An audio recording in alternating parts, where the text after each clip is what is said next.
Right now, somewhere on Earth, a crew is sealed inside a habitat built to feel exactly like Mars, living that way for more than 230 days.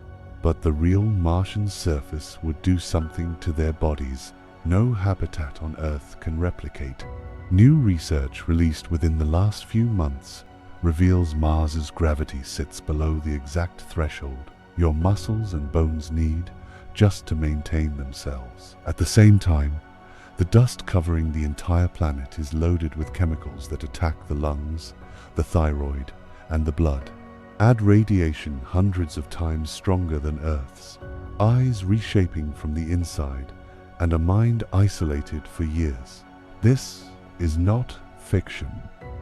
This is what living on Mars actually does to a human body. If stories like this is the one you've been looking for, a simple like and a quiet subscribe genuinely helps this small channel keep growing, and honestly, it means more than you'd probably guess. Get comfortable and settle in. In 3, 2, 1, liftoff.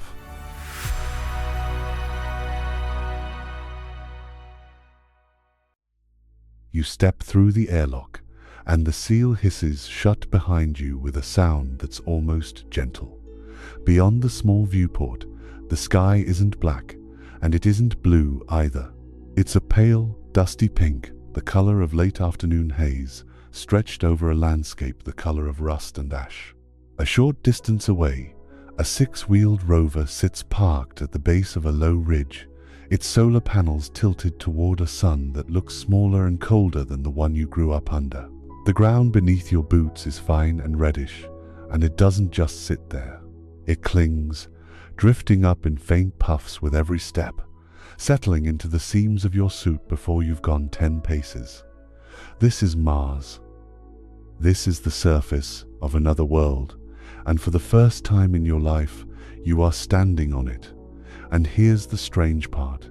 It feels easy, lighter. You bend down to retrieve a sample case, and it comes up faster than you expect, almost floating into your hand. Walking feels like walking on a trampoline that barely gives. Your body, for the first time in months, has weight again. Real, planetary weight. Gravity pulling you down onto solid ground instead of the formless drift of the journey here. After everything it took to get here, that should feel like relief. But here is what nobody tells you on the way out. The lightness you feel right now is not good news. It is the leading edge of a problem that has been building inside your body since long before you ever left Earth's orbit. A problem that announces itself with no pain, no fever, no sensation at all. And Mars, it turns out, is not nearly heavy enough to fix it. To understand why, start with a number most people have heard before, but never really sat with. Mars's gravity is about 38% of Earth's. Stand on the Martian surface, and a body that weighed, say, 170 pounds back home, now weighs something closer to 65 pounds. Your mass, the actual amount of matter you're made of, every cell and bone and drop of blood, hasn't changed at all. What's changed is the force pulling that matter downward, and that force has just dropped by almost 2/3. For most of human history, gravity has been the one constant nobody had to think about. It's there when you're born, it's there when you take your first steps, and it's there every day after that, pulling on every system in your body, all the time, without exception. Because it never stops, your body has spent your entire life building itself around the assumption that it never will. Your bones are a perfect example. We tend to think of bone as something solid and finished, like a brick or a beam, something built once that just sits there afterward. But bone is one of the most biologically active tissues in your body. It is constantly being broken down and rebuilt, cell by cell, in a process that never really stops. Specialized cells, called osteoclasts, dissolve old bone tissue, while other cells, called osteoblasts, lay down new bone to replace it. In a healthy adult, these two processes are roughly balanced, and that balance depends partly on the mechanical load placed on the bone. The simple, repetitive force of your body weight, pressing down through your skeleton every time you stand, walk, or even just sit upright against gravity. Take that load away, even partially, and the balance shifts. The cells that build new bone slow down. The cells that break down old bone keep going at roughly the same pace. The result is a slow, steady, net loss of bone density, not because anything is attacking the bone, but because the bone has stopped receiving the signal that tells it to maintain itself. Muscle works the same way, for slightly different reasons. The muscles that give astronauts the most trouble in orbit, and would give a Mars crew the most trouble too, are not the biceps or the forearms. They're the so-called postural muscles, the calves, the quadriceps, the muscles running along the spine, the deep core muscles that, on Earth, are working every single moment you're upright, even when you're not consciously using them, just to keep you from collapsing under your own weight. Take away most of that weight, and those muscles simply stop being asked to do their job. Muscle tissue, like bone, responds to disuse by shrinking, a process called atrophy, where muscle fibers lose mass, lose the proteins that give them strength, and lose endurance, all within weeks.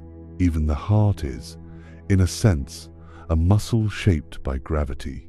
On Earth, your heart works against gravity constantly, pumping blood upward against the pull that's trying to drag it back down into your legs and feet. In reduced gravity, that workload changes.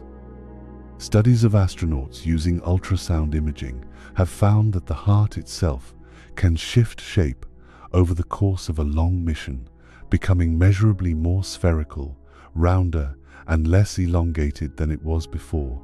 A change that mirrors what happens to a muscle anywhere in the body when its workload drops, and the effects don't stay neatly contained to the heart itself. The blood vessels that regulate blood pressure, the reflexes that keep you from feeling faint when you stand up too quickly, all of these are calibrated day after day by the simple, continuous fact of Earth's gravity pulling blood toward your feet. Remove that pull, and the calibration drifts. None of this is theoretical. We know exactly how fast these changes happen because we've been measuring them for decades on every astronaut who has spent significant time aboard space stations in orbit. Without countermeasures, astronauts in true weightlessness lose bone density from weight-bearing bones, the hip, the lower spine, at a rate of roughly 1 to 1.5% per month. For comparison, a healthy person on Earth, even one in the early stages of osteoporosis, might lose bone density at something like 1% per year. In other words, a few months of reduced gravity can produce bone loss that would otherwise take the better part of a decade to occur naturally. Muscle loss follows a similarly steep curve. Astronauts can lose meaningful amounts of mass and strength in the major postural muscle groups within just a few weeks of arriving in orbit, especially without rigorous daily exercise. There's a detail buried in those bone loss numbers that makes the picture even more specific. Bone isn't a uniform material. It has two distinct types of tissue. The outer layer, called cortical bone, is dense and solid, like the walls of a building. Inside that outer shell, especially at the ends of long bones and throughout the vertebrae of the spine, is trabecular bone, a lighter, more porous, lattice-like structure, sometimes described as looking a bit like a sponge or a honeycomb. Under magnification, that provides structural support while keeping the overall bone lightweight. These two types of bone don't respond to reduced gravity at the same rate. Trabecular bone, with its higher surface area and faster turnover, tends to lose density more quickly than the denser cortical bone surrounding it. This matters because trabecular bone is concentrated in exactly the places where fractures tend to be most serious. The neck of the femur, where the leg bone meets the hip joint, and the bodies of the vertebrae in the spine. These are precisely the regions that bear the most weight during ordinary standing and walking on Earth, which is also why they're the most dependent on gravity's mechanical signal to maintain themselves, and precisely the regions where the bone loss numbers from spaceflight research have consistently been the most pronounced. For decades, the assumption built into mission planning was a simple one. Weightlessness is bad, so anything other than weightlessness must be better. Some gravity, the thinking went, has to be better than none. On a sliding scale from zero gravity to Earth's full gravity, Mars, sitting at roughly 38%, looked like a reasonable middle ground. Not as good as home, certainly, but surely enough to slow these processes down to something manageable, especially combined with the exercise routines that have become standard practice in orbit. The problem is that nobody actually knew where the line was. Nobody knew how much gravity is enough gravity, the actual minimum threshold below which the body's maintenance systems simply can't keep up, no matter how partial the relief from weightlessness might be. That number didn't exist. It was an assumption built into mission architecture, fuel calculations, and habitat designs for a planet humanity has been planning to visit for half a century, and it was never actually tested. Not directly. Not until very recently. It also helps to be clear about just how long this exposure actually lasts, because the timescales involved are not short. The trip to Mars isn't a quick hop. Getting there with current or near-future propulsion technology takes somewhere in the range of 6 to 9 months, depending on the trajectory chosen and how much fuel a mission is willing to spend to go faster. That's 6 to 9 months in true weightlessness. One way, before anyone sets foot on anything. Then there's the surface stay itself. Because Earth and Mars only line up favorably for an efficient return trip roughly every 2 years, a mission that doesn't want to wait in orbit for an inefficient, fuel-expensive return window typically plans for a surface stay of around 500 days. A year and a half, give or take, actually living and working on the Martian surface in 38% gravity before the next viable return window opens. And then there's the trip home, another 6 to 9 months, again in true weightlessness, retracing the outbound journey in reverse. Add it up, and a single Mars mission, door to door, runs somewhere in the neighborhood of 2.5 to 3 years. 2.5 to 3 years, during which a person's body never, not for a single day, experiences the gravity it spent its entire life being calibrated for. The first several months in true weightlessness, then roughly a year and a half at 38%, then several more months in true weightlessness, again on the way home. This is the time scale the gravity question has to be answered for, not a few weeks, not even the roughly 6-month missions that make up most of what we currently know about long-duration spaceflight. A Mars mission is, at minimum, 4 to 5 times longer than that, and for more than half of that total time, the body would be sitting in a gravity environment that, until this year, nobody actually knew was sufficient for anything. Before this year, the closest anyone had come to answering that question came from 2 very different directions, both with serious limitations. One approach used bedrest studies. Healthy volunteers on Earth kept lying down with their heads slightly tilted downward for weeks at a time to simulate the lack of mechanical loading that happens in weightlessness. These studies have produced useful data, but lying in a bed on Earth, even at an angle, isn't the same as actually being in reduced gravity. Earth's full gravity is still acting on every cell in the body the entire time. The other approach used animal studies with various unloading techniques, harnesses that suspend part of an animal's body weight, or single-limb immobilization, which can simulate reduced loading on specific limbs, but again, without anything resembling an actual change in the gravitational field itself.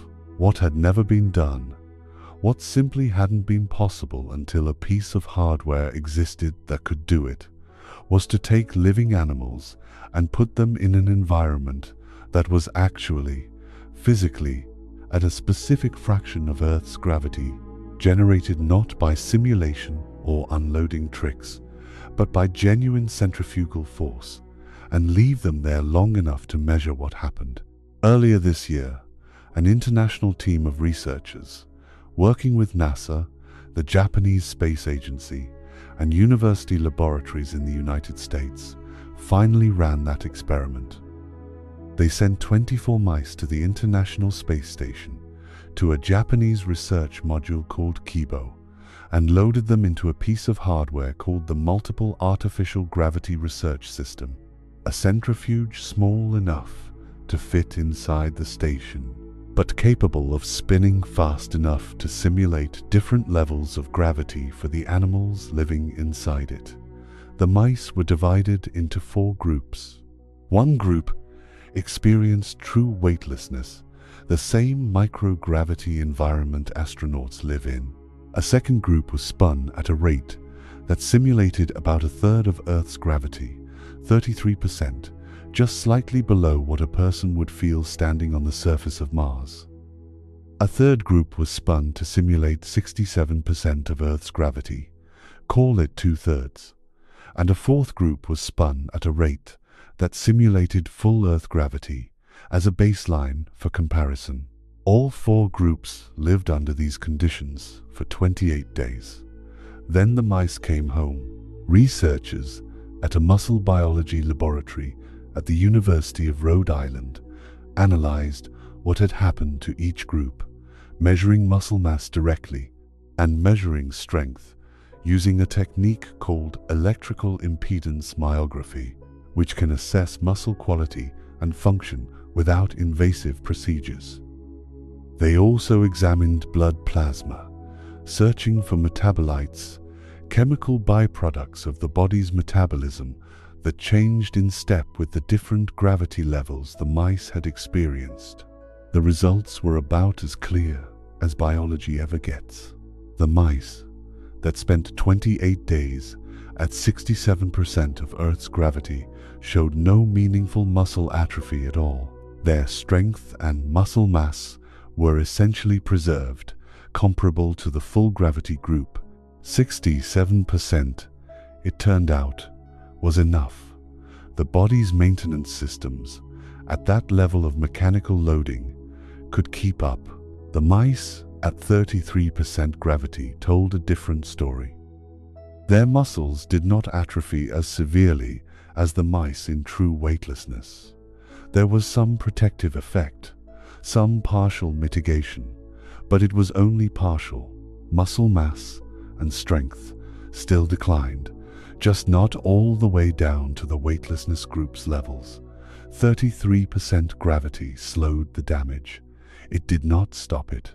And, in the blood plasma, researchers identified 11 separate metabolites whose levels shifted in a clear, graded pattern depending on which gravity level the mice had experienced. Not just muscle tissue, but the broader chemistry of the body was responding to gravity as a dial, with measurable effects all along the scale from 0 to 1, and a meaningful difference between 67% and 33% that had nothing to do with how hard the animals were working and everything to do with how much gravity their bodies were sitting in. Now, go back to that number from the beginning of this story. Mars's gravity sits at roughly 38% of Earth's. That's not the 67% threshold where muscle atrophy was fully prevented. It's barely above the 33% condition, the one where the protective effect was only partial, where muscle and strength losses still occurred, just somewhat more slowly than in free fall. This is a mouse study, and the researchers themselves are careful to say that translating these results directly to humans isn't automatic.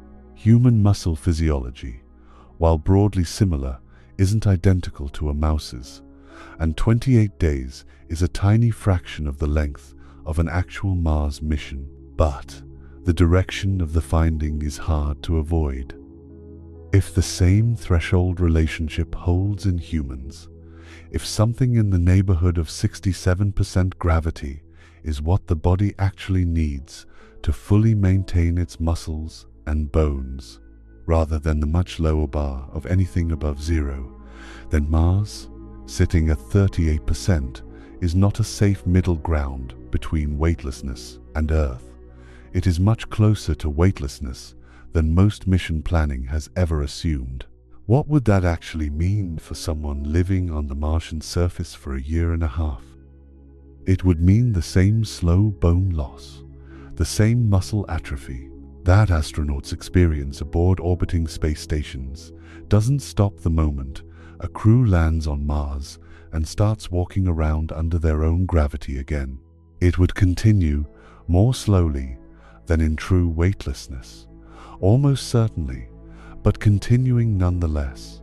For the entire duration of the stay, the body would keep losing bone density. The postural muscles would keep shrinking. The heart and blood vessels would keep adjusting to a workload that, even with 38% gravity pulling things downward, still falls well short of what evolution spent millions of years calibrating the human body to expect.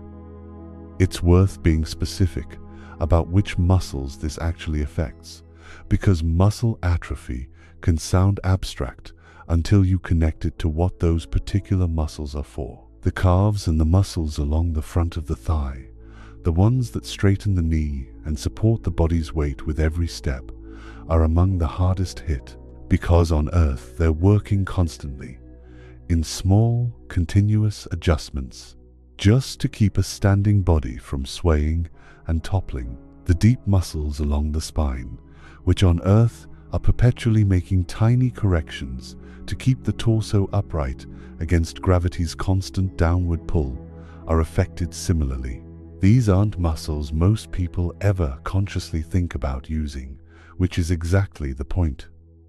They've been working every waking moment of every day for an entire lifetime without anyone noticing, and they're also the first to weaken when that workload disappears. Now translate that to a person in a pressurized suit on the Martian surface, with 38% gravity providing only a fraction of the loading those muscles evolved to expect. Simple tasks: bending down to collect a sample, climbing in or out of a rover, walking any meaningful distance across uneven ground while wearing a suit that itself adds substantial weight and restricts movement, all become more demanding for a body whose core strength and leg strength have already been quietly eroding for months.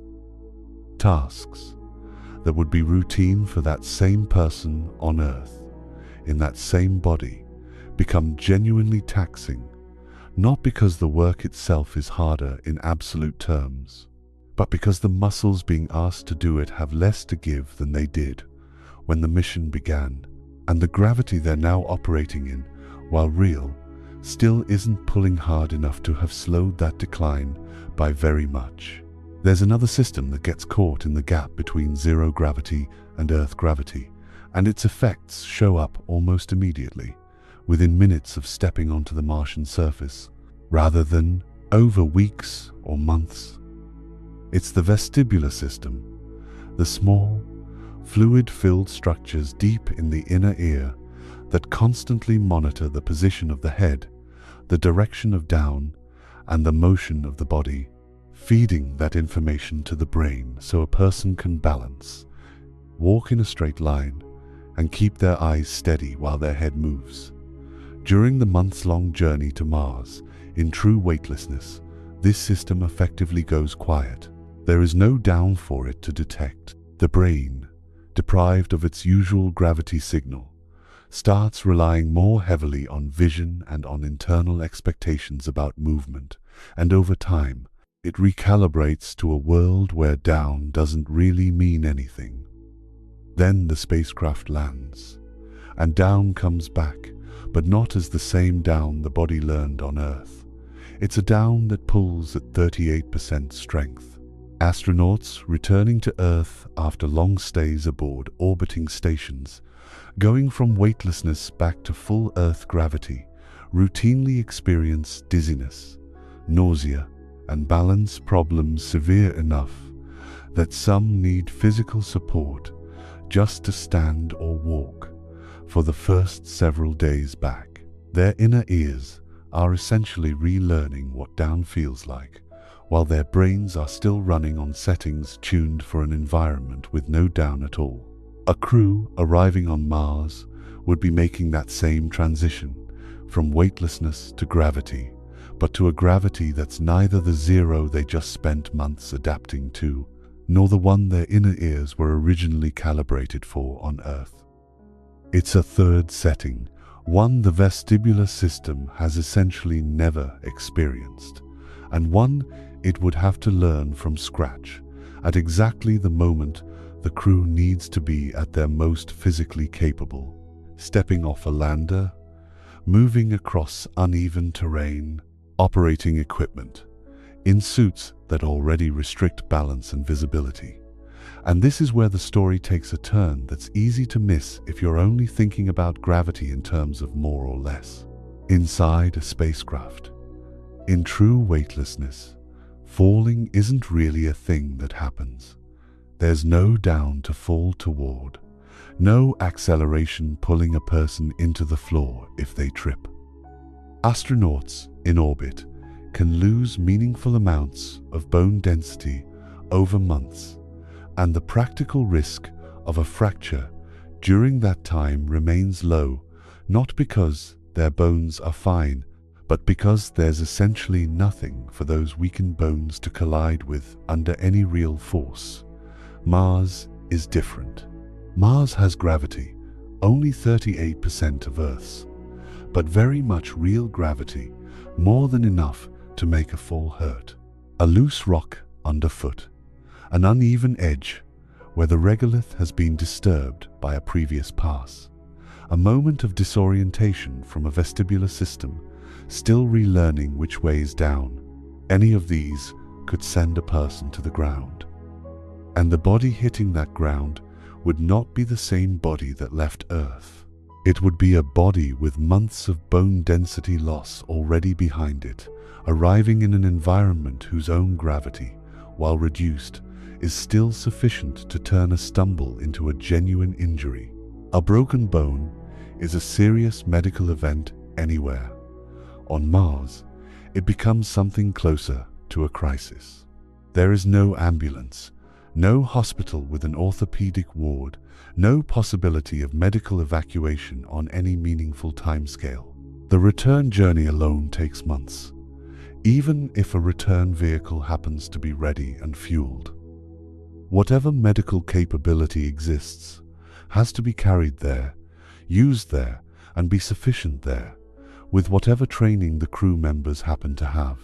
A fracture that would mean a cast and a few weeks of reduced activity on Earth could, on Mars, mean a crew member unable to perform essential tasks for the remainder of the mission, in a body that is simultaneously still losing the very bone density that made the fracture more likely in the first place. There's a second consequence of bone loss, that rarely makes it into the popular conversation about space travel, and it has nothing to do with bones breaking. When bone tissue is broken down faster than it's rebuilt, the calcium and other minerals that made up that bone don't just disappear. They're released into the bloodstream, and from there, filtered by the kidneys into urine. Spaceflight reliably increases the concentration of calcium in astronauts' urine, sometimes significantly. For exactly this reason, their skeletons are, quite literally, slowly dissolving into their bloodstream.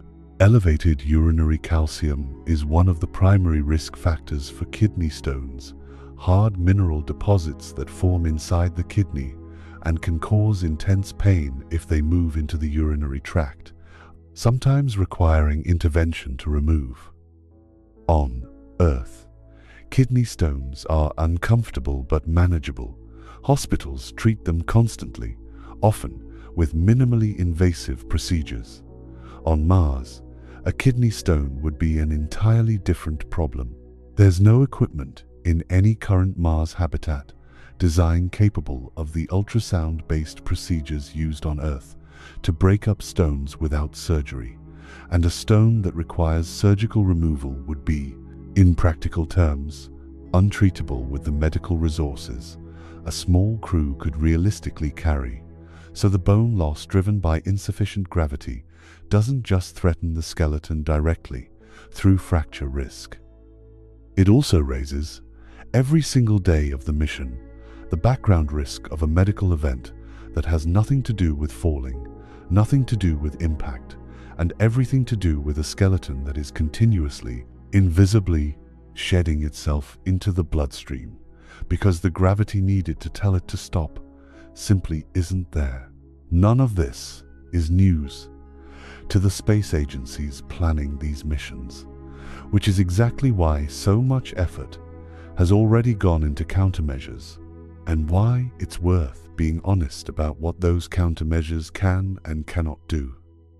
Aboard orbiting stations today, astronauts spend roughly 2 hours of every single day exercising, not as an optional wellness activity, but as a core, scheduled part of the mission, treated with the same seriousness as any other critical system.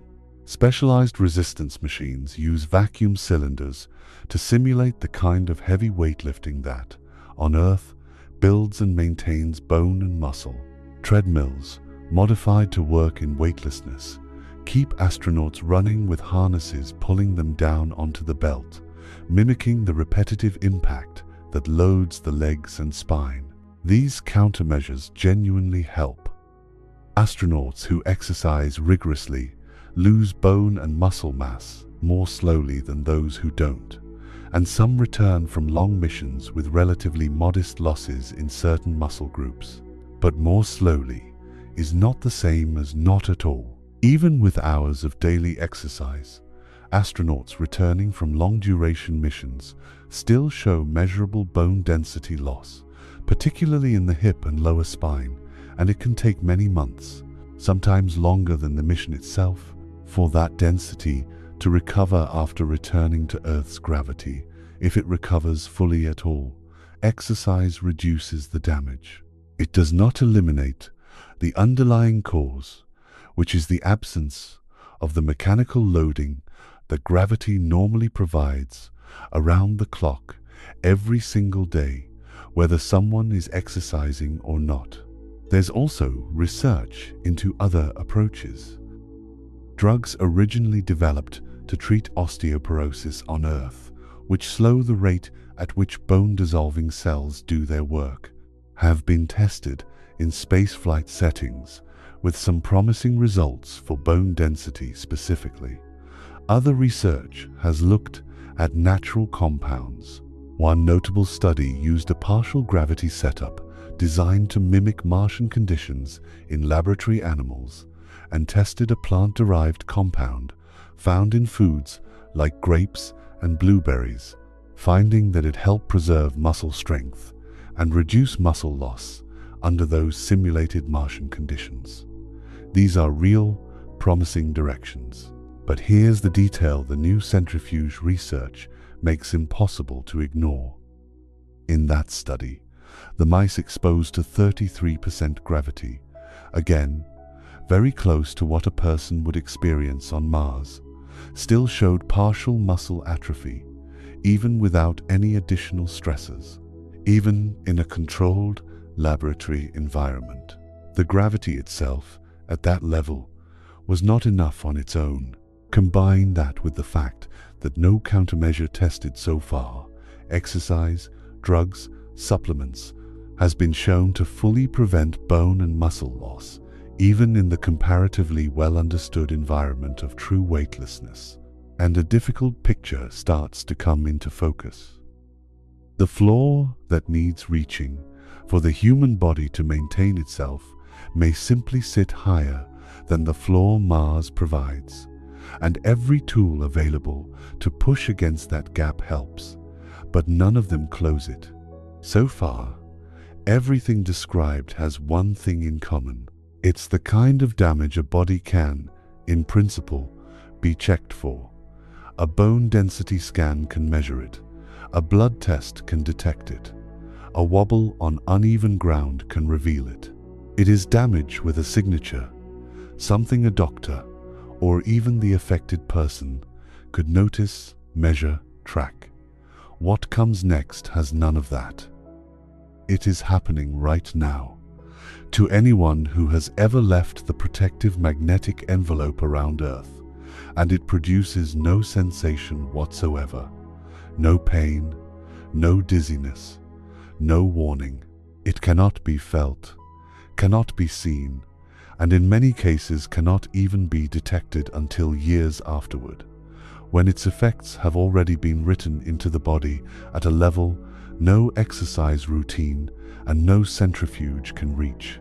By most measures, it is the single largest unresolved health risk of a Mars mission, and unlike the gravity problem, throwing more material at it doesn't straightforwardly make it better. To understand why, start with something Earth does for you every second of every day, so constant and so effective that almost nobody ever thinks about it. It blocks most of the universe's radiation before it ever reaches you. Deep inside the Earth, the slow churning of a molten iron core generates a vast magnetic field, the magnetosphere, that extends far out into space, well beyond the orbit of most satellites. This magnetic field acts like an invisible, constantly renewing shield, deflecting the great majority of charged particles that would otherwise come streaming in from the sun and from deeper space. What does get through is further filtered by the atmosphere, tens of kilometers of air pressing down overhead, absorbing and scattering the lower energy radiation that makes it past the magnetic field. The result is that life on Earth's surface evolved, for billions of years, in an environment with radiation levels low enough that biology never had to develop strong defenses against the kind of radiation that fills the rest of the solar system. Your cells can repair small amounts of radiation damage as a routine matter of housekeeping. DNA repair mechanisms handle this constantly, every day, for everyone. What they were never asked to handle, because they never had to, was sustained exposure to the radiation environment that exists just a few hundred kilometers higher up, let alone the environment that exists once Earth's magnetic field is left behind entirely. Even astronauts aboard orbiting space stations, several hundred kilometers up, are still partially inside that protective field. Their radiation exposure is elevated compared to the surface, typically cited as somewhere around 10 times higher than what people experience on the ground. 10 times sounds like a lot, and it is, but it's a number space agencies have decades of medical data on, and it represents astronauts who, for the most part, return to Earth after months, not years, still largely shielded by a field they never fully left.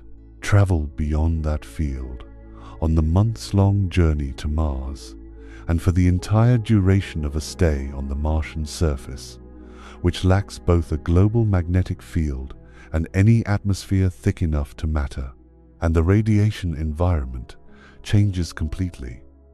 Part of what's out there is called galactic cosmic radiation, particles that didn't come from the sun at all, but from far outside the solar system entirely, flung across the galaxy by some of the most violent events in the universe, including the explosive deaths of massive stars. By the time these particles reach the inner solar system, many of them are moving at velocities close to the speed of light. And they're not just simple particles like the protons in sunlight. Many of them are heavier atomic nuclei, stripped of their electrons, carrying both high electric charge and enormous energy. Helium nuclei, carbon, iron, particles that, on Earth, exist only inside particle accelerators built specifically to study them. And out there, in deep space, they are a constant, ambient background, arriving from every direction, all the time. These particles are energetic enough to pass straight through the hull of a spacecraft, through a spacesuit, and through human tissue, leaving a trail of ionization in their wake, stripping electrons from atoms and molecules as they pass, including the atoms and molecules that make up DNA. A single one of these heavy, high-energy particles can damage a cell in ways that are qualitatively different from the kind of radiation damage the body deals with on Earth. Not a gentle, repairable nudge, but a dense track of destruction along the particle's path, sometimes severing both strands of a DNA molecule at once. A type of damage significantly harder for a cell's repair machinery to fix correctly. The second major source is the sun itself, but not its everyday light.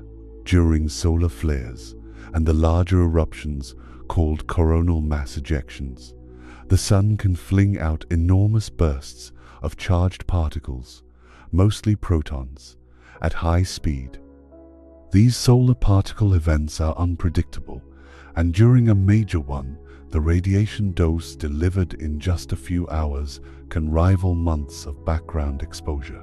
Solar particle events do come with one practical difference from the constant background of galactic cosmic radiation. At least some warning is possible.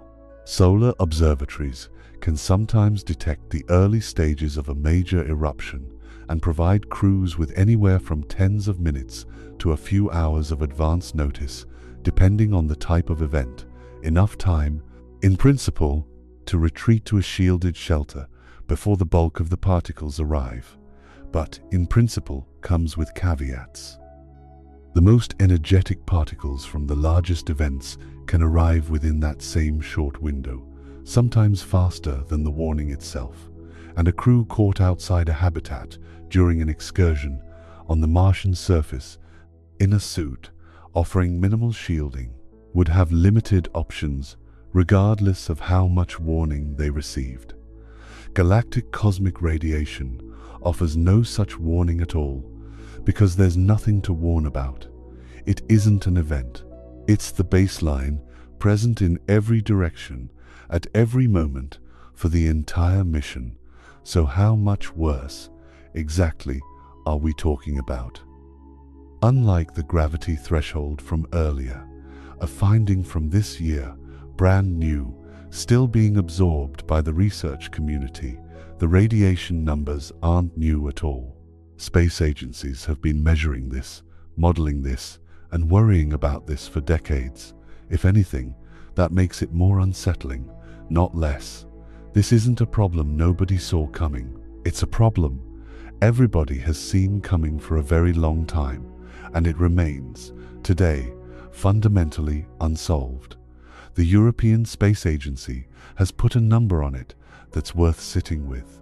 Radiation doses during a Mars mission could be up to 700 times higher than what is experienced here on the surface of Earth.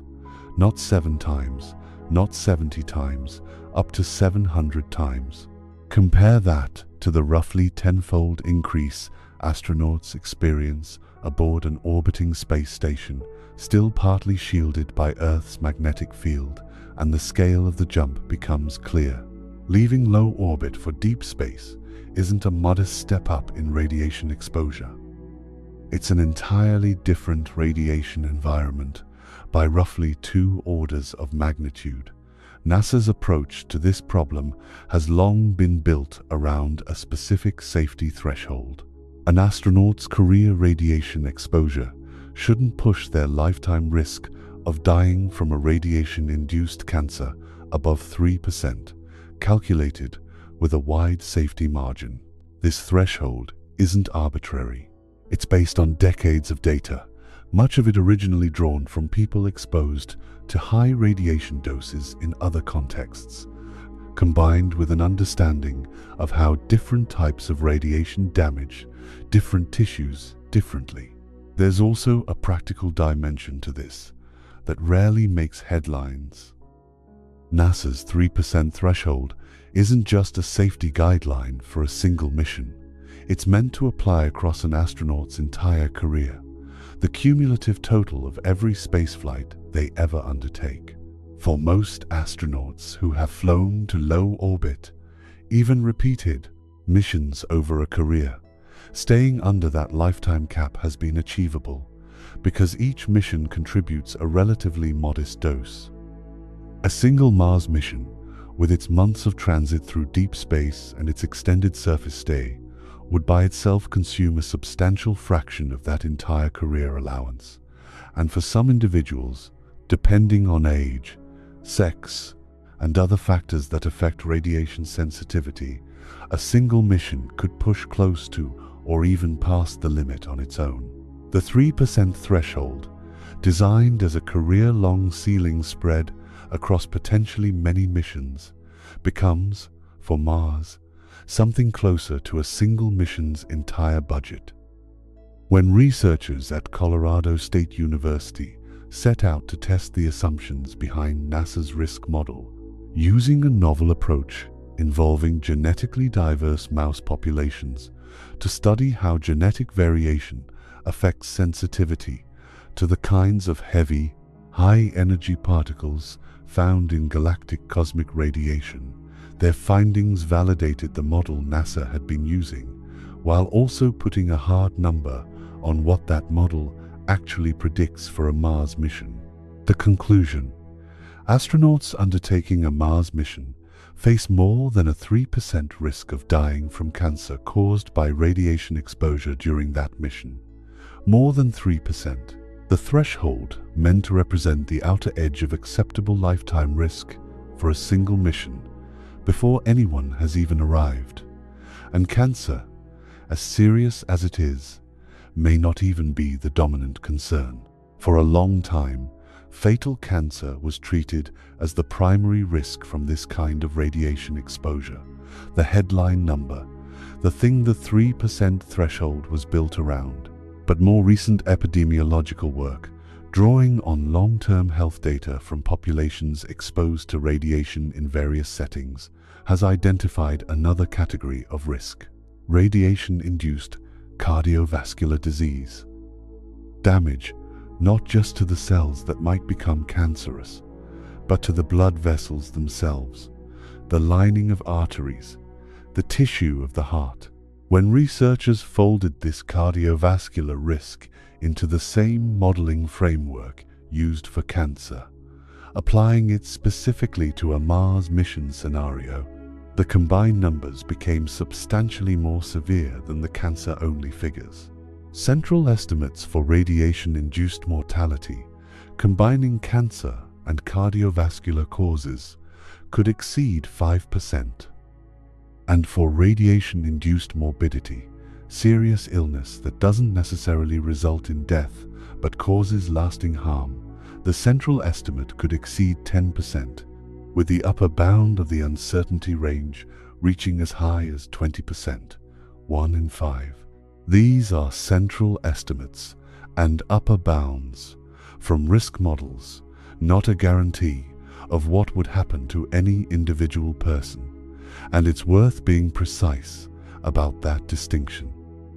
But they represent the best current understanding of what the radiation environment beyond Earth's magnetic field does to a human body over the timescale of an actual Mars mission, built by the same researchers and institutions responsible for keeping astronauts safe, using the most complete data available. And the honest answer those models currently give is that the risk, by some measures, may be substantially higher than the threshold long used to define what's considered acceptable. There's also a category of risk that the cancer and cardiovascular numbers don't fully capture, because it's harder to model in the first place. The central nervous system, the brain and spinal cord.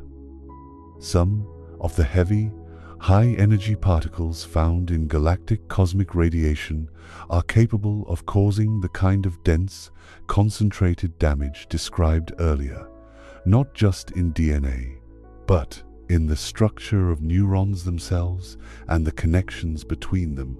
Laboratory studies, mostly in animals, have found that exposure to this type of radiation can produce changes in cognitive function, alterations to mood and behavior, and signs of inflammation in brain tissue. What makes this category different from cancer or cardiovascular risk is that, as of right now, there isn't a quantitative model for it. NASA's own risk assessments acknowledge this directly. Methods to make reliable, numerical risk estimates for central nervous system effects from this kind of radiation simply haven't been developed yet, not because the concern isn't real, but because translating laboratory findings in animals into a specific risk percentage for a human crew remains, today, an open problem. So when those 5% and 10% figures are discussed, mortality and morbidity from cancer and cardiovascular disease combined, there's a real possibility that even those numbers don't capture the complete picture, because an entire category of potential harm to the organ responsible for every decision a crew member would need to make on a mission where decisions matter more than almost anywhere else isn't represented in the math at all. There's also the question of the eyes, and this is where the story takes a turn that connects radiation exposure to something that doesn't begin on Mars at all, doesn't begin during the surface stay, and in fact, doesn't require Mars's gravity, or lack of it, to play any role whatsoever. It begins the moment the spacecraft leaves Earth, and it has already been observed, repeatedly, in astronauts who never went anywhere near Mars. It's called Spaceflight-Associated Neuroocular Syndrome, usually shortened to its acronym, and it describes a cluster of changes to the eyes and the structures around them that have been documented in astronauts returning from long-duration missions aboard orbiting stations.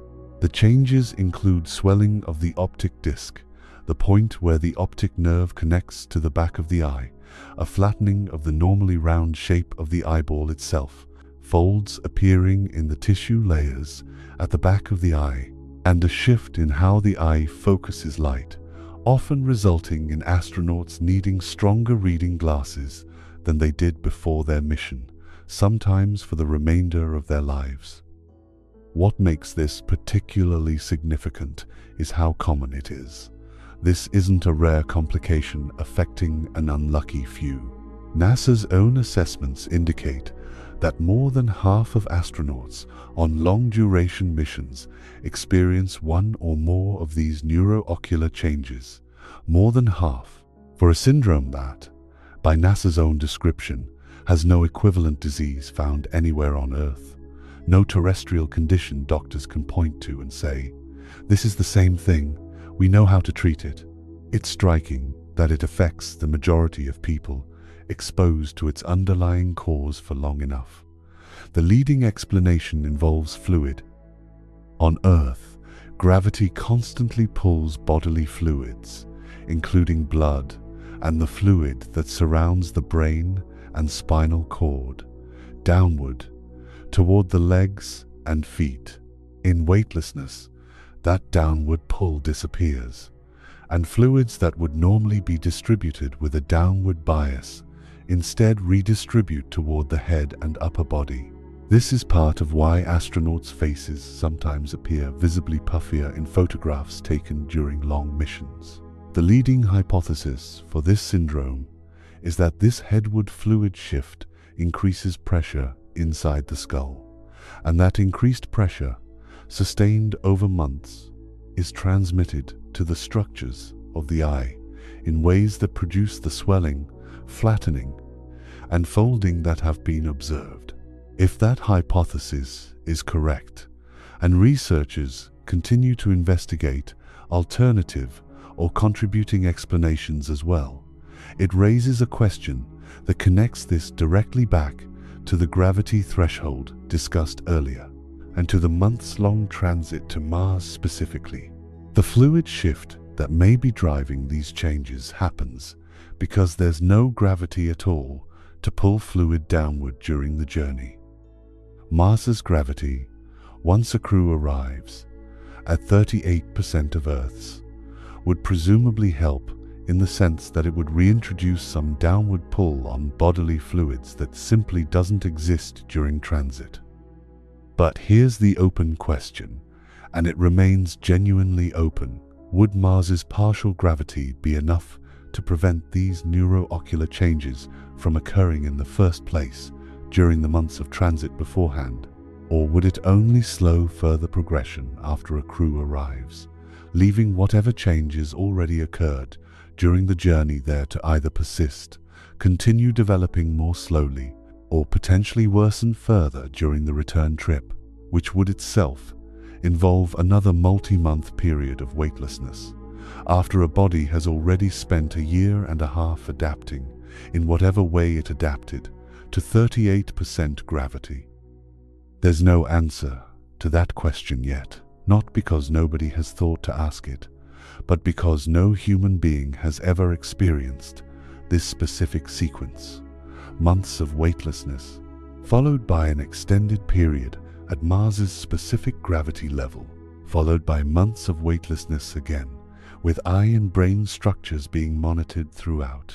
Every piece of data that exists about this syndrome comes from astronauts who experienced either weightlessness or, eventually, Earth's full gravity upon return. The middle setting, the one a Mars mission would spend the longest single stretch of time in, simply doesn't exist yet in the research record. And recent reviews of this syndrome, including ones published this year, continue to describe its underlying cause as not fully understood, with multiple contributing factors still under investigation and currently no direct treatment available. Only approaches aimed at reducing the severity of the changes once they begin. That last point deserves to be sat with for a moment. No direct treatment. Whatever combination of radiation, fluid shifts, and the gravitational transitions unique to a Mars mission profile does to a crew member's eyes and the structures surrounding their brain, the honest, current answer to what can be done about it, once it starts happening, is very little beyond approaches aimed at managing severity rather than reversing the underlying changes. For a syndrome that already affects more than half of astronauts on missions far shorter than a trip to Mars, and that may interact with a gravity sequence no human has ever experienced, that's not a small gap in medical capability. It's one of the largest open questions in the entire field of space medicine, sitting quietly behind a statistic, more than half, that most people have never heard. So here is where two seemingly separate threats, one invisible and constant, the other tied to the specific, unprecedented gravity profile of a Mars mission, start to look less like two threats and more like one interconnected problem. Radiation damages cells throughout the body, including, potentially, the cells and tissues of the eye and brain directly. Meanwhile, the fluid shifts associated with weightlessness, which may be the underlying driver of the neuroocular changes already observed in astronauts, occur during exactly the same months-long transit periods when radiation exposure is also at its least shielded, furthest from Earth's protective field, with the full intensity of galactic cosmic radiation bearing down on every cell in the body, including the cells of the eyes, optic nerve, and brain that the fluid shifts are simultaneously placing under additional pressure. Two systems, one invisible and cumulative, the other immediate and structural, both converging on the same organs during the same months, for reasons that may compound rather than simply add together. And both of them, the radiation risk and the neuroocular syndrome, share one more thing in common, the thing that makes them so different from the bone and muscle story in Part 1. Bone density can be scanned. Muscle strength can be measured with a grip test. A fracture announces itself immediately, unmistakably, the moment it happens. But a crew member walking around a Martian habitat, going about their daily tasks, fully functional, feeling fine, could be carrying radiation-induced cellular damage that won't manifest as illness for years, and could simultaneously be in the early stages of neuroocular changes that produce no pain, no obvious symptom beyond, perhaps, eventually, the gradual sense that things look a little less sharp than they used to. Both processes operating silently, in parallel, for the better part of 3 years, with no alarm, no test result flashing red in real time, nothing to indicate that anything is happening at all, until long after the only person who could have done anything differently is back on Earth, or, depending on which risk turns out to matter most, never makes it home to find out. And all of this, everything described so far, the bones, the muscles, the radiation, the eyes, has been about what happens to a body simply existing within a spacecraft or a habitat, shielded as well as current engineering allows, doing everything according to protocol. It hasn't yet touched on what happens when that same body has to go outside, when it has to step onto the actual surface of Mars, into the dust, into the planet itself, and bring some of that planet back inside with it. Open the outer hatch, and the first thing that happens has nothing to do with the landscape. It's the dust. Before a boot ever touches the ground, before the horizon is even fully in view, the fine reddish powder coating every surface outside begins drifting in through the opening, carried on whatever faint pressure differential exists between the habitat's interior and the thin Martian atmosphere beyond. It settles on the airlock floor, on the inside of the outer door, on the lower seams of a suit that hasn't moved yet. By the time a crew member actually steps outside, the dust has already arrived first. This might seem like a minor inconvenience, the kind of thing that gets wiped down with a cloth and forgotten. It is not. Of all the threats described so far, the bone loss, the radiation, the eyes, this one is different in a specific way. It isn't something the body brings with it from Earth, slowly accumulating over months of travel. It's something the planet itself produces, constantly, everywhere, and no amount of careful engineering can fully keep it out.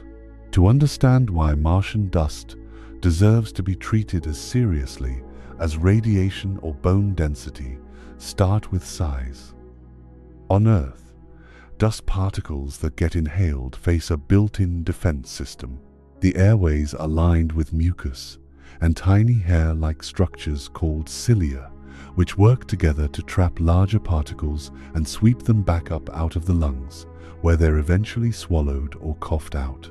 This system is remarkably effective, but it has limits, and those limits are defined largely by particle size. Larger particles get caught higher up in the nose and throat before they ever reach the deep tissue of the lungs. It's the very smallest particles that slip past this defense entirely, traveling all the way down into the deepest branches of the lungs, where gas exchange happens, and sometimes even passing directly through lung tissue into the bloodstream. Martian dust sits, on average, right in that danger zone. Researchers studying samples and data gathered by rovers and from meteorites originating on Mars have found that the average dust particle size on the Martian surface is around 3 micrometers across. For comparison, that's roughly 4% of the width of a single human hair. Particles this small are smaller than the threshold the lungs' clearance mechanisms are built to handle. They don't get caught and swept back out. They get in, and they tend to stay in. This alone would be a problem even if Martian dust were chemically inert, just finely ground rock with nothing dangerous in it. But it isn't inert. Far from it. Start with silica. Silicon dioxide is one of the most common minerals in rock anywhere, on Earth or on Mars, and Martian regolith contains substantial amounts of it. On Earth, prolonged inhalation of fine silica dust is a well-documented occupational hazard, most famously among coal miners, stone cutters, and sandblasters. The condition it causes is called silicosis, scarring of lung tissue that develops as the body's immune cells attempt to deal with silica particles they cannot break down or remove. Over years of exposure, this scarring, called fibrosis, gradually stiffens the lungs, making it progressively harder to breathe. There is no cure for silicosis. Once the scarring has occurred, it doesn't reverse. The only real strategy is preventing exposure in the first place, which is precisely the strategy a Mars mission would be unable to fully execute, given that the entire planet is, in effect, covered in the hazard. Then there's iron. Mars is famously red because its surface is rich in iron oxides, the same chemical family as rust, along with what researchers call nanophase iron, extremely small particles of iron-bearing minerals formed by the unique weathering processes on the Martian surface. Iron oxide dust, when inhaled in sufficient quantities over time, has been linked on Earth to a condition with effects that researchers studying Martian dust have specifically compared to a disease known by an evocative nickname, black lung disease, more formally called coal workers' pneumoconiosis. The comparison isn't about coal itself, since Mars obviously has none, but about the underlying mechanism, fine, reactive metal-bearing particles accumulating in lung tissue faster than the body can clear them, triggering chronic inflammation and progressive scarring. So even before accounting for anything else, two of the most abundant components of Martian dust, silica and iron oxide, are each independently associated, on Earth, with permanent, irreversible lung disease when inhaled chronically. And a Mars mission's surface stay isn't a brief visit. It's roughly 500 days, with the entire crew living, working, and conducting surface excursions in an environment where these particles are present everywhere, in concentrations no current air filtration system has been tested against over anything close to that duration. But the part of Martian dust that researchers describe as the most concerning isn't silica or iron at all. It's a class of chemical compounds called perchlorates. Perchlorates are salts containing chlorine bonded to oxygen, and they're essentially absent from most of Earth's surface in any significant natural concentration, but they're present across Mars, detected by multiple rovers in soil samples from widely separated locations, suggesting they're a global feature of the Martian surface rather than a local anomaly. On Earth, where perchlorate exposure has been studied mainly in the context of certain industrial contamination sites, the primary concern involves the thyroid gland. The thyroid relies on iodine to produce hormones that regulate metabolism throughout the body, and it absorbs iodine from the bloodstream using a specific transport mechanism. Perchlorate happens to be similar enough in its chemical structure that it can be taken up by that same transport mechanism, competing directly with iodine for the thyroid's attention. When perchlorate occupies those transport sites instead of iodine, the thyroid's ability to produce hormones can be disrupted, potentially leading to a range of downstream effects throughout the body. Since thyroid hormones influence processes from energy metabolism to heart rate to, in some contexts, blood cell production. That last connection between thyroid disruption and blood cell production points toward one of the more specific concerns researchers have raised about perchlorate exposure, a condition called aplastic anemia, in which the bone marrow fails to produce enough new blood cells. This is a serious condition under any circumstances, but in the specific context of a Mars mission, it takes on an additional dimension because of something already established back in Part 1. Bone marrow, the tissue inside bones responsible for producing blood cells, exists throughout the skeleton, including in the very bones that are simultaneously losing density due to insufficient gravity. A mission profile that places bone marrow function under stress from two completely independent directions at once: reduced gravity, affecting the bone tissue itself, and perchlorate exposure, potentially affecting the marrow's ability to produce blood cells. Regardless of how healthy that bone tissue otherwise remains, represents exactly the kind of compounding risk that doesn't show up if each hazard is studied in isolation, and the exposure threshold for perchlorate is not large. Researchers studying this question have noted that inhaling just a few milligrams of Martian dust, an amount so small it would be difficult to even perceive, could be enough to exceed recommended safe exposure levels established for perchlorate on Earth.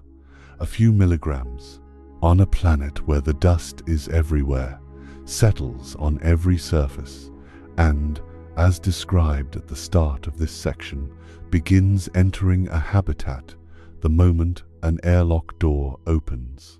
There's a fourth component worth mentioning specifically because of how it connects to something the dust itself does, independent of any human exposure at all. Mars has essentially no ozone layer and almost no atmosphere to speak of, which means ultraviolet radiation from the sun reaches the surface at intensities far higher than anything experienced on Earth. When researchers examined what happens to perchlorates when they're exposed to this kind of intense ultraviolet radiation, they found something concerning. The perchlorates don't just sit there. Under Martian surface ultraviolet levels, perchlorates can be converted into other chlorine-oxygen compounds, including hypochlorite and chlorite, both of which are, in laboratory tests, even more reactive and more toxic than perchlorate itself. In other words, the Martian surface isn't just contaminated with a hazardous compound. It's actively producing more hazardous compounds from that contamination continuously, every day, simply because the sun is shining on it. Any dust that's been sitting on the surface, exposed to sunlight, for any length of time, isn't necessarily the same dust, chemically, that first settled there. It's had time to react, and not in a direction that makes it safer. Beyond perchlorates and the metal oxides, researchers reviewing the broader chemical picture of Martian regolith have also identified gypsum, a mineral containing sulfur, as a notable component and have flagged trace amounts of several heavy metals known to be hazardous on Earth: chromium, beryllium, arsenic, and cadmium. The word trace is doing real work in that sentence, and it's worth being precise about what it means and doesn't mean. These elements have been detected in Martian samples, but their exact abundances, how concentrated they actually are across different regions of the planet, remain genuinely uncertain, and researchers studying this question have been explicit that this uncertainty is itself part of the problem. It isn't that these metals are confirmed to be present in dangerous concentrations everywhere on Mars. It's that nobody currently knows the answer well enough to rule it out, and each of these elements, even in the small quantities that might plausibly be present, carries its own well-documented health risks on Earth, including, in several cases, links to cancer with chronic exposure. So pull all of this together, and what emerges is not a single hazard, but an entire category of hazard woven into the chemistry of the planet itself, where the threats stack on top of each other in ways that interact rather than simply add up. Silica and iron oxide, each independently causing progressive, irreversible lung scarring through completely different mechanisms, but converging on the same organ. Perchlorate disrupting the thyroid, and, through that, potentially affecting blood cell production in bone marrow that's already under separate stress from reduced gravity. Ultraviolet radiation transforming perchlorate into compounds that are, by some measures, worse than what it started as, and an unresolved background of heavy metals whose actual concentrations remain genuinely unknown. Faced with a hazard this pervasive, what can actually be done about it?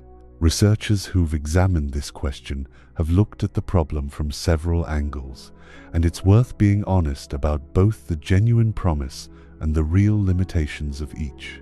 One approach focuses on keeping the dust out in the first place, treating it conceptually the same way contaminated sites on Earth are managed. Sites where heavy metals or other hazardous materials are present in soil or dust, and where standard practice involves dust suppression to keep particles from becoming airborne, dust extraction systems to actively remove particles from indoor air, and regular blood monitoring to track whether exposure is occurring despite these measures, even when no symptoms are present. All of these are reasonable, evidence-based approaches drawn from decades of experience managing similar hazards on Earth. But there's a structural problem specific to Mars that doesn't have a clean Earth equivalent. On Earth, when dust suppression and extraction systems are used to manage a contaminated site, the people working there go home at the end of the day to an environment that isn't contaminated, where their bodies have a chance to clear whatever small amount of exposure occurred during the workday, and where ongoing medical monitoring can lead to actual treatment if something concerning shows up. On Mars, there is no going home at the end of the day. The habitat is the only uncontaminated space that exists, and every single time it's entered or exited, every excursion, every sample retrieval, every routine maintenance task outside is an opportunity for dust to cross from the contaminated exterior into the supposedly clean interior. Dust suppression and extraction can reduce how much gets through. They cannot reduce it to zero, not over the timescale of a 500-day surface stay, with a single, fixed, non-replaceable habitat serving as the only barrier between an entire crew and an entire planet's worth of reactive dust. A second approach has looked at whether certain supplements, taken proactively, might help the body cope with specific components of this exposure, even when some contact is unavoidable.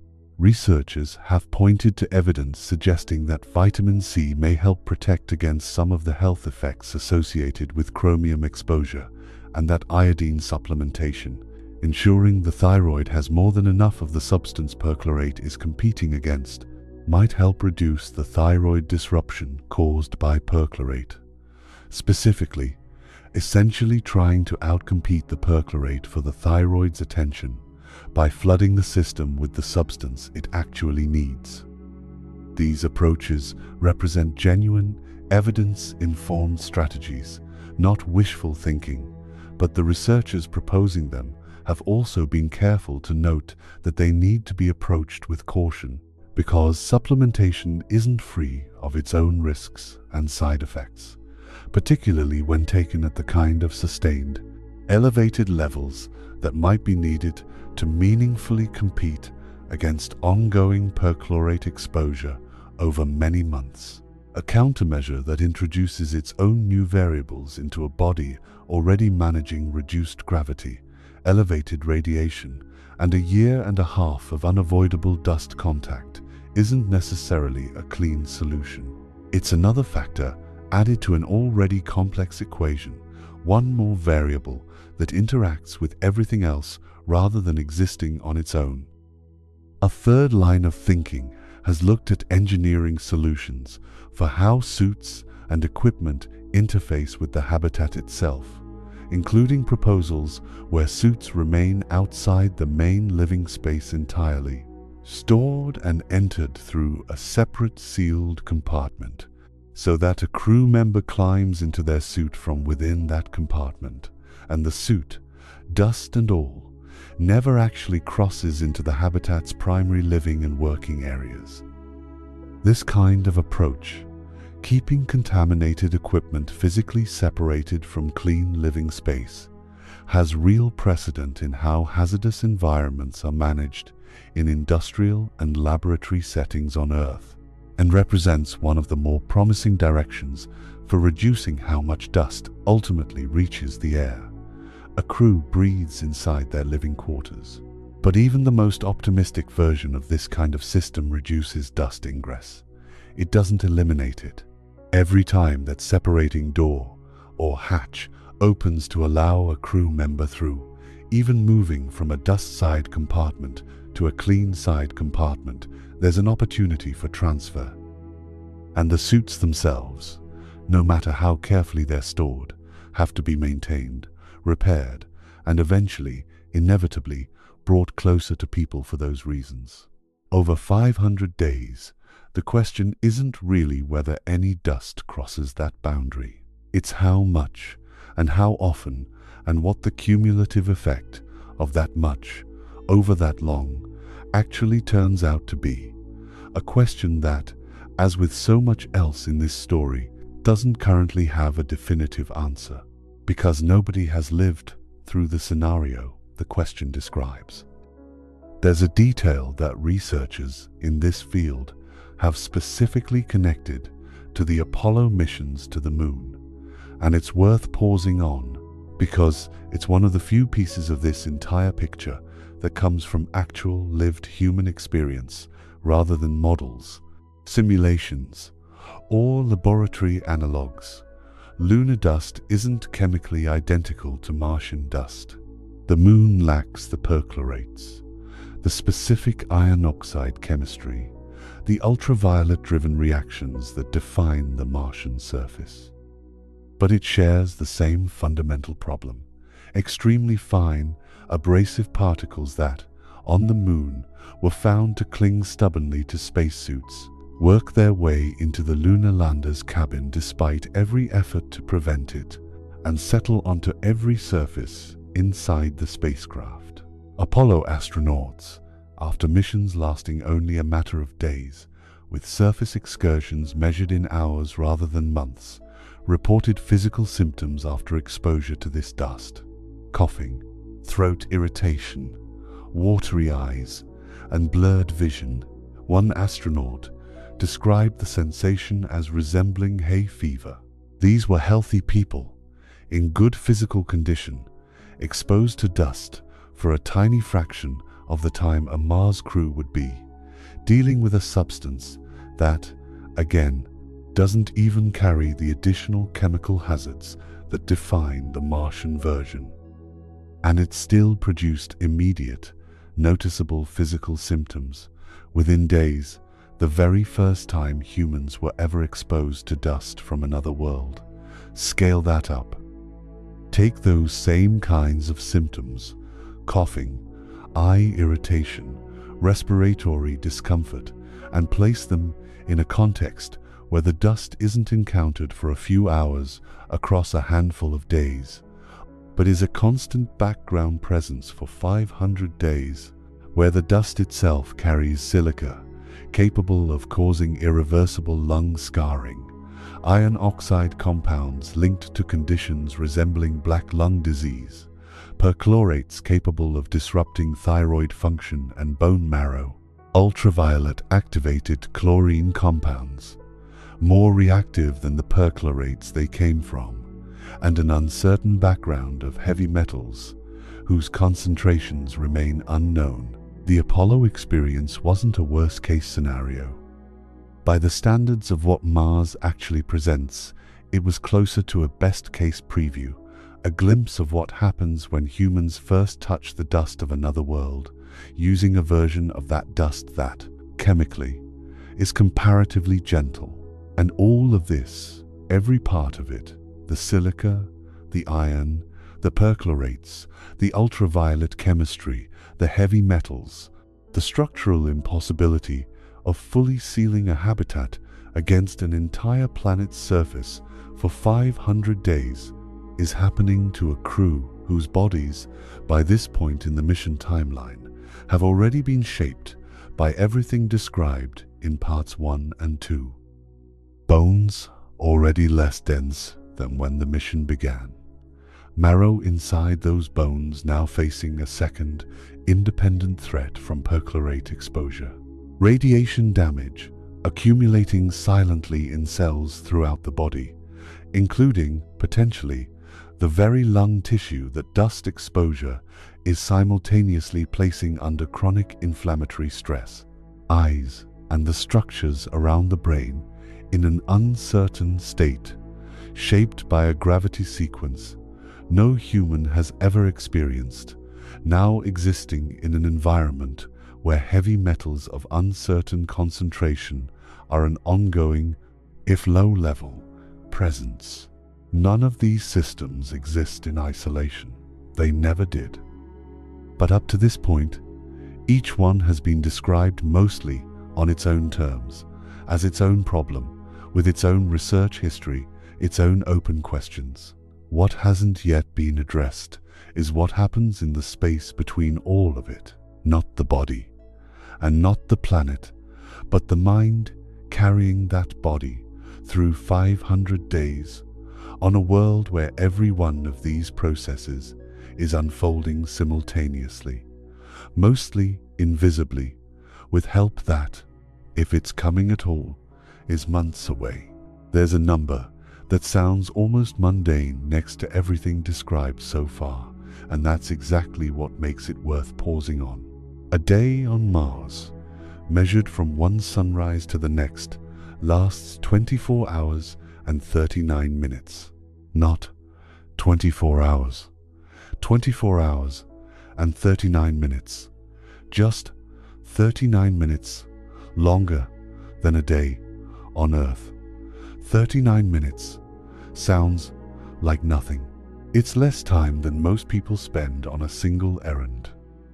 But the human body's internal clock, the circadian rhythm that governs sleep, alertness, hormone release, body temperature, and dozens of other processes that cycle on a roughly daily basis, didn't evolve to handle a day that's slightly longer than the one it's calibrated for. It evolved for exactly 24 hours, because that's the only day length that's ever existed for the entire history of human evolution. 39 extra minutes, repeated every single day for 500 days, means a crew's internal clocks would gradually drift out of alignment with the actual day-night cycle they're living in, unless something actively corrects for it. Each Martian day, their bodies would be slightly more out of step with the light and dark cycle outside than they were the day before. Left unaddressed, this kind of drift produces effects similar to a permanent, slow-motion version of jet lag, one that never resolves because the mismatch never stops growing, day after day, for the entire surface stay. NASA's existing research into circadian alignment, using carefully designed lighting systems aboard orbiting stations, light that can be adjusted in color and intensity to help reset astronauts' internal clocks, represents real progress on this front, and similar approaches would presumably be adapted for a Martian habitat.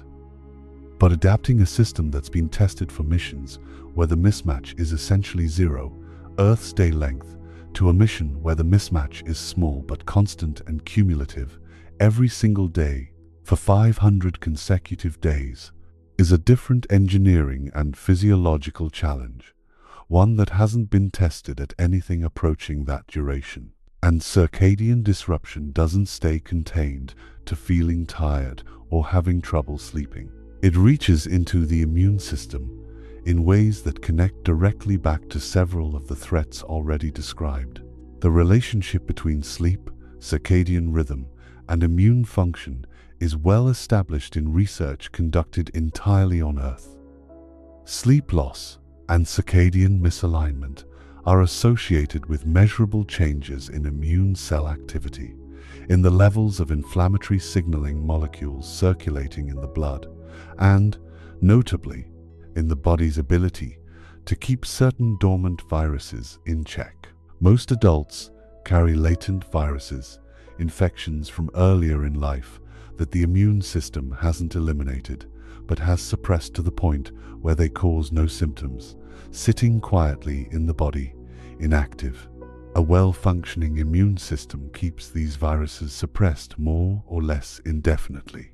But under sufficient stress and sustained sleep disruption is a well-documented form of physiological stress that suppression can weaken, allowing these latent viruses to reactivate. This isn't speculation specific to Mars.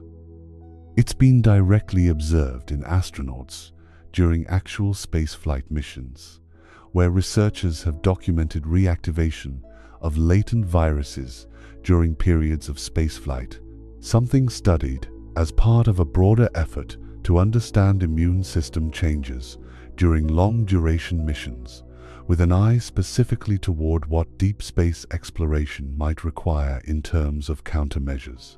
Now place that finding next to everything from parts 2 and 3, an immune system already managing radiation-induced cellular damage throughout the body.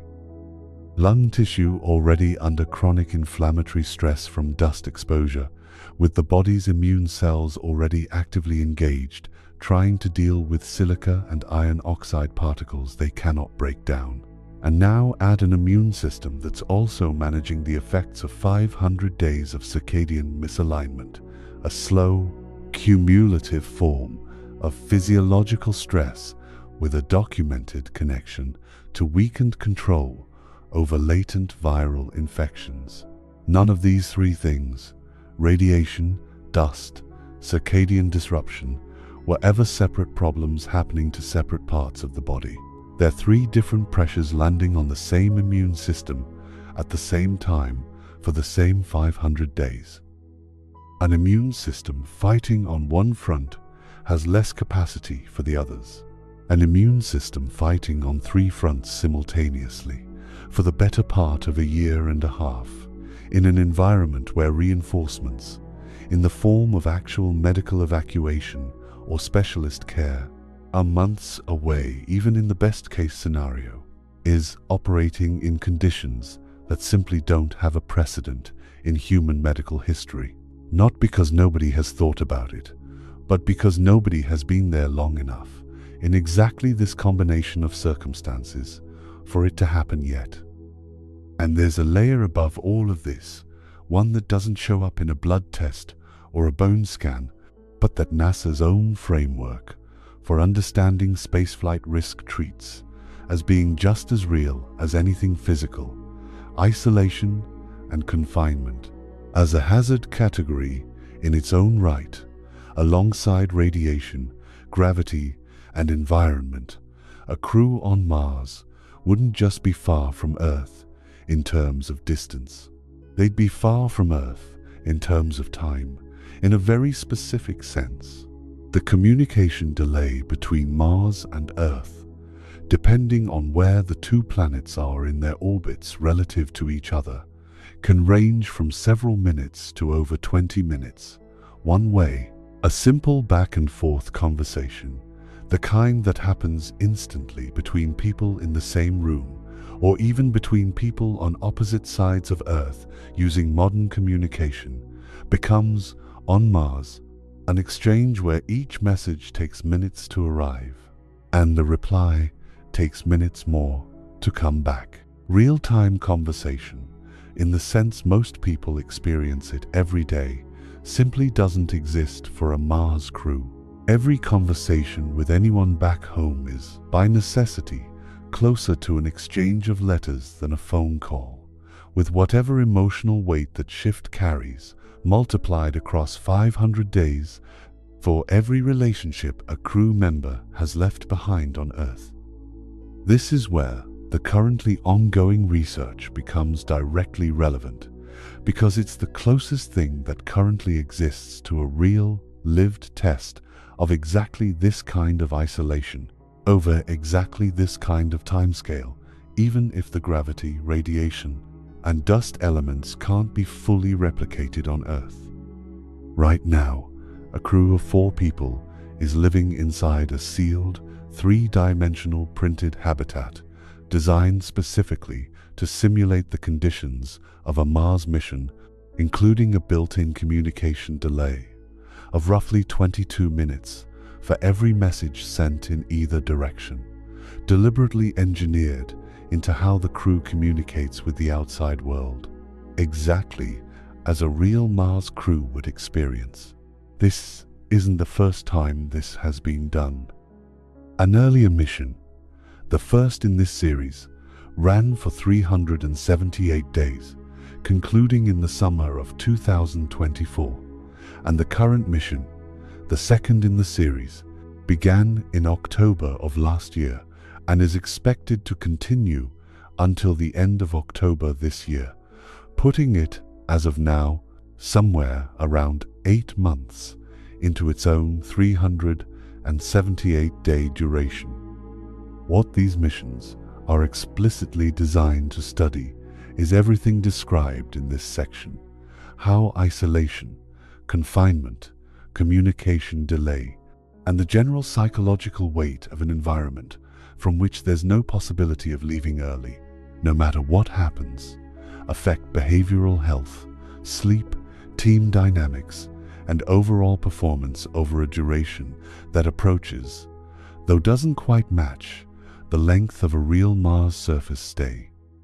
The researchers leading these missions have been explicit that part of the goal is identifying trends across multiple missions, specifically so that what's observed isn't dismissed as something particular to one crew, one group of 4 individuals who might simply have been unusually resilient or unusually struggling, but instead represents something closer to a general pattern, the kind of pattern that would actually need to be planned around for any real mission. These analog missions are an extraordinary resource, and the data they're producing is genuinely valuable. But it's worth being clear about exactly where the analogy breaks down, because the gap matters.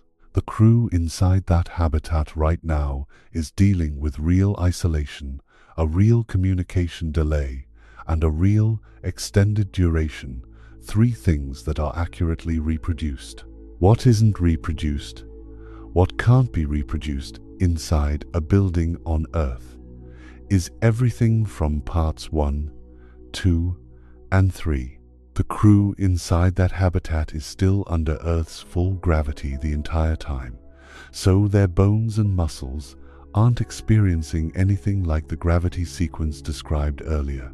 They're still inside Earth's magnetic field and atmosphere, so they're not accumulating radiation exposure anywhere close to what a real Mars crew would face.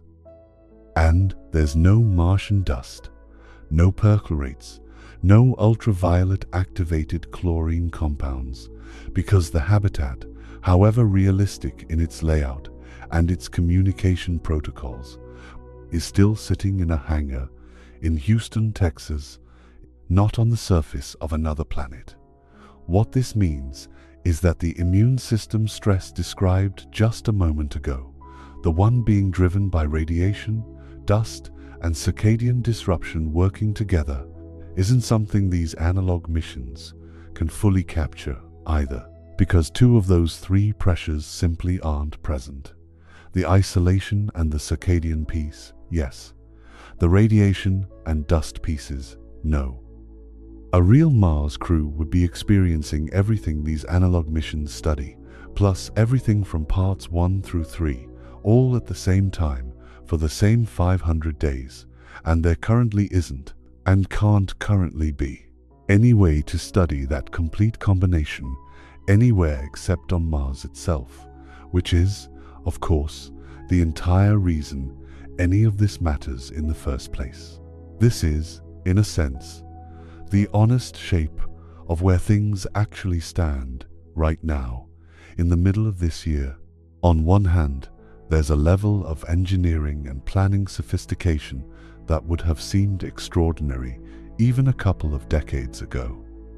Habitats designed down to the level of communication delay protocols, analog missions running for over a year at a time, generating real behavioral data, decades of radiation modeling, detailed enough to produce specific percentage estimates for cancer and cardiovascular risk, a chemical inventory of an entire other planet's surface dust, compiled from rover data and meteorites, detailed enough to identify specific compounds and trace their specific health effects. This is not a field that's been ignored or under-resourced. It's been worked on seriously by serious people for a very long time.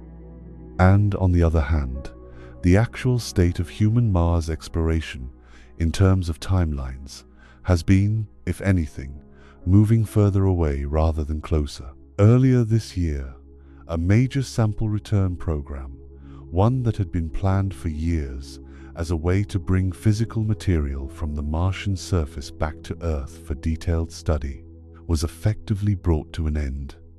Its budget redirected toward other priorities, including, notably, toward technology development specifically aimed at human Mars exploration rather than robotic sample return.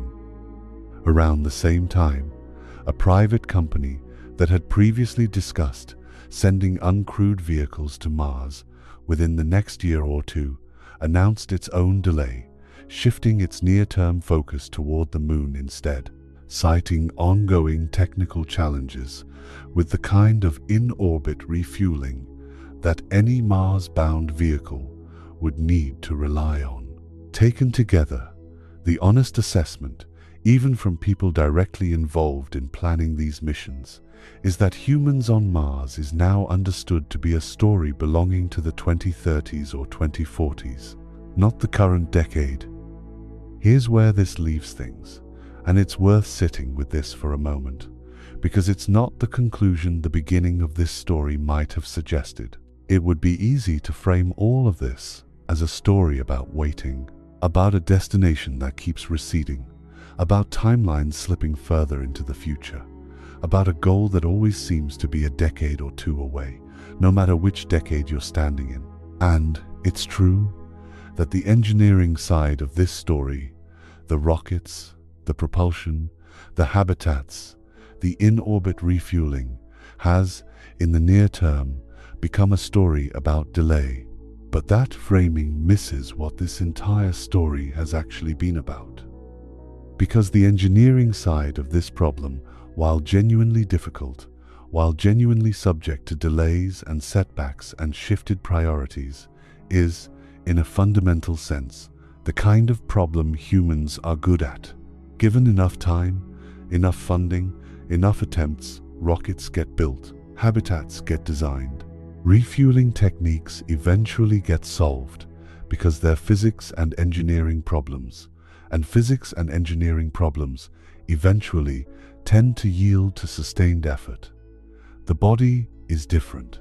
Everything described across this entire story, the gravity threshold that was only identified for the first time earlier this year, after decades of assuming a number that turned out to be wrong, the radiation risk that decades of careful modeling place above the threshold meant to define acceptable, with an entire category of central nervous system effects that can't even be quantified yet, the neuroocular changes that already affect more than half of astronauts on much shorter missions, with no direct treatment, the dust chemistry that turns an entire planet's surface into a source of ongoing, low-level, multi-system contamination that no habitat design can fully exclude, and the immune system caught in the middle of all of it, managing three converging pressures at once, over a duration and in a combination that's never actually happened to anyone,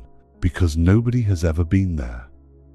None of this is a story about something that hasn't been tried yet, in the sense of nobody having gotten around to it.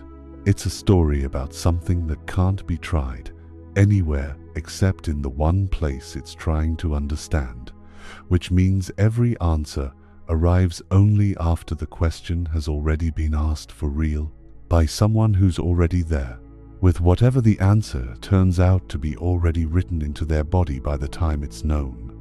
That's the actual asymmetry sitting at the center of this entire story. Not that humanity lacks the rockets, though right now, this year, it does lack them for the timelines that were once hoped for. It's that, even when the rockets exist, even when a vehicle capable of making the journey is sitting on a launch pad, fueled and ready, the body that climbs aboard, it will still be carrying every one of these open questions with it, unanswered, because they were never questions that could be answered from here. The gravity threshold was only discovered this year, after half a century of planning around a number that was simply assumed. The radiation models exist, and they say more than 3%, and nobody currently knows how to bring that number down to where it was always supposed to sit. The eyes and the brain are already changing in more than half the people who've spent long enough away from Earth's gravity, and there's still no direct treatment for whatever that turns out to be. The dust is there, on every surface, in every seam, and it will be there the day anyone arrives, doing exactly what it's been doing for billions of years, completely indifferent to how carefully anyone planned for it. The rocket is the part of this story that's almost finished. The body is the part that's still, genuinely, an open question, sitting quietly underneath everything else, waiting not for a launch date, but for an answer that can only be written the same way every other answer in this story was written, by someone, eventually, actually being there and finding out. Keep your eyes closed. Good night, cosmic traveler.